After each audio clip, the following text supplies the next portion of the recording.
Hi, friends. Happy Monday. Thank you for joining me here. I will be interviewing Isamary, and she is the owner of Isavibeshop. Now, this company is really interesting. So I'm really excited to showcase her and let you guys see what they do. This company prides himself on being very eco-friendly.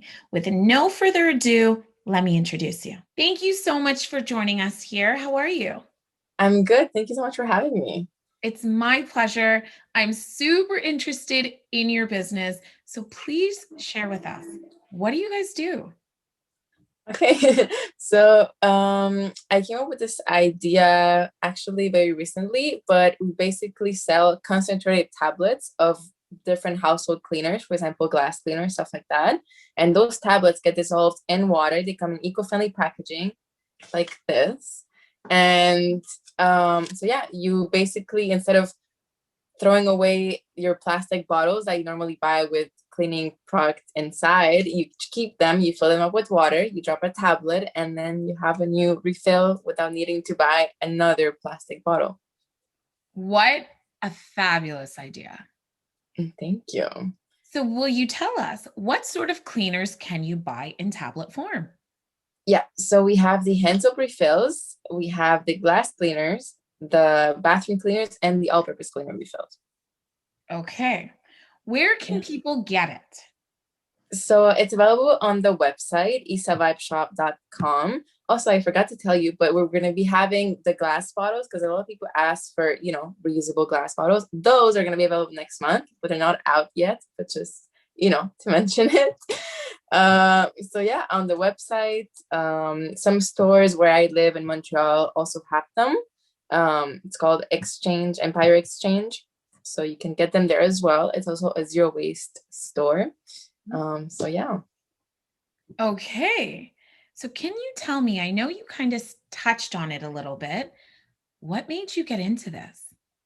Okay, so a long time ago, well, actually about a year and a half, 2 years ago, I was getting more into the whole eco-friendly environment, like learning a little bit more about like our consumption, like the waste that we produce and all that.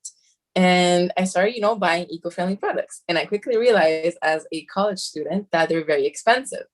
And I was like, there has to be a way, because not only people are not super like, most people are not super educated on the matter, meaning like they don't really know how much waste we produce and stuff like that.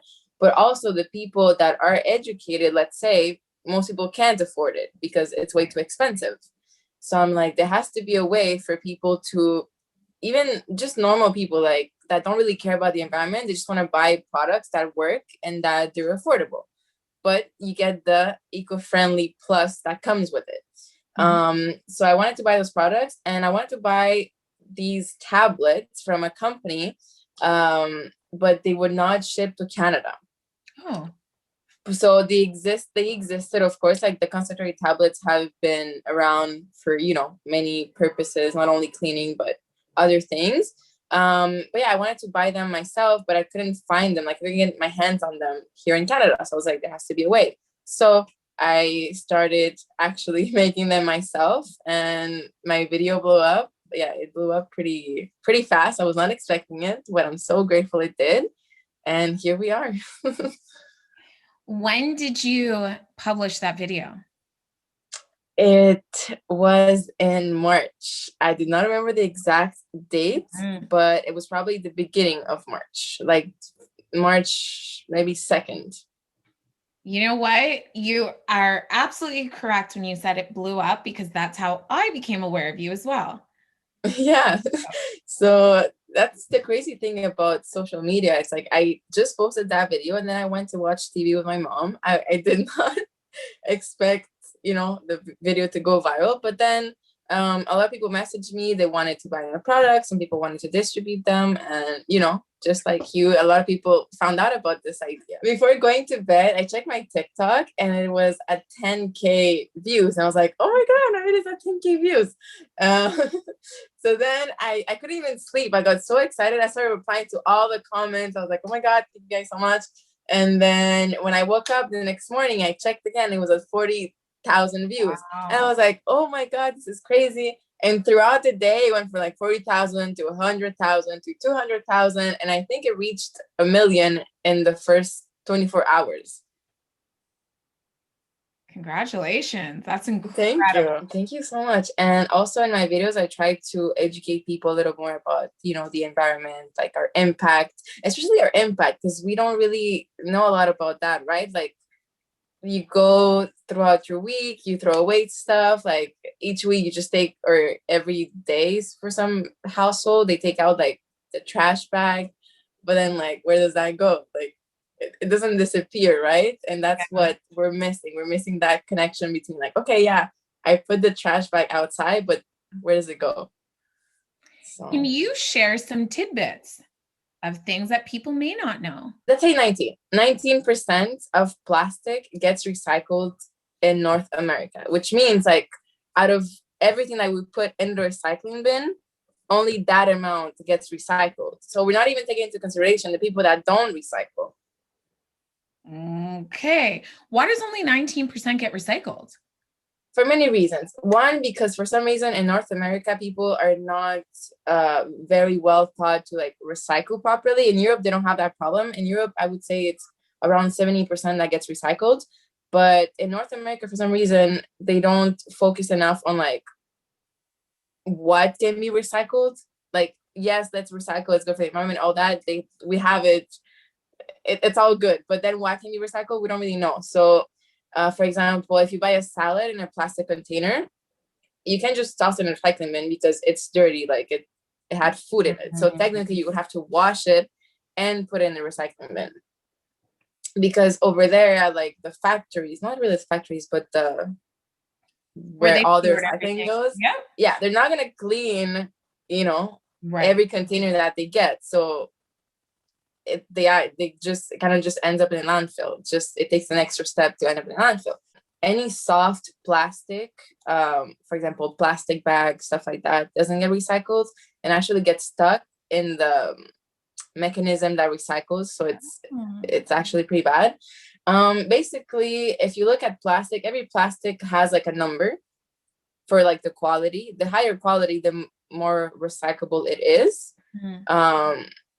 And if it's below 4, it's not recyclable. For example, plastic bag, it's very soft, so it's not super high quality plastic, so it doesn't get recycled. Most plastic containers are like soft plastic, can't be recycled, but we don't know that. We just throw it in a recycling bin, like hoping that it would get recycled. But so yeah, it's just a lot about knowing like that recycling is important, but also what gets recycled. Because I learned recently that let's say you put a lot of things that are not recyclable, but you just send them out to be recycled, that whole batch that they're getting can just be like tossed out just because they're not going to start like picking on what's recyclable and what's not. See, it does more damage than good. Wow. That's really interesting to know and very important to know. So thank you for sharing that. Thank you for providing a platform. My pleasure. My last question is there anything about you, your business, or environmentally that people should know about that you would like to share? Yeah, so there's this last thing that I just want to touch on. It's the whole greenwashing and like companies just putting like a green packaging so people think that it's more like eco-friendly, but in reality it's not. It often happens with everything that's like compostable, biodegradable. So companies would say that you can compose the packaging, but the packaging is only compostable under certain like conditions, meaning for example it would usually be like an industrial machine that composts like packaging, but it cannot be composted, let's say in your backyard and stuff like that. Because if it's just thrown in your compost bin, it's gonna act like plastic, like it's just gonna be in there forever. But yeah, it actually break down. Exactly, it doesn't naturally break down, and that's something that I wanted to I don't know, implement with my packaging. So my packaging is recyclable and also compostable. So if you don't have a compost bin, you can just toss it in the recycling bin. But if you do, it will break down naturally just with your regular food scraps and stuff like that. So yeah, just to customers in general, be careful with the greenwashing and just try to look a little deeper into things. You really did think about everything. So thank you for what you do. Thank you so much. Honestly, it means a lot. Like I said, a few months from now, I was just a college student. So yeah, it means a lot to me. Well, congratulations. You're doing great.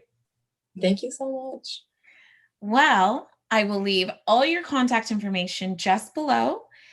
As always, everyone, please like, comment, and share. But in addition, check out her site and see what she has going on. Thank you.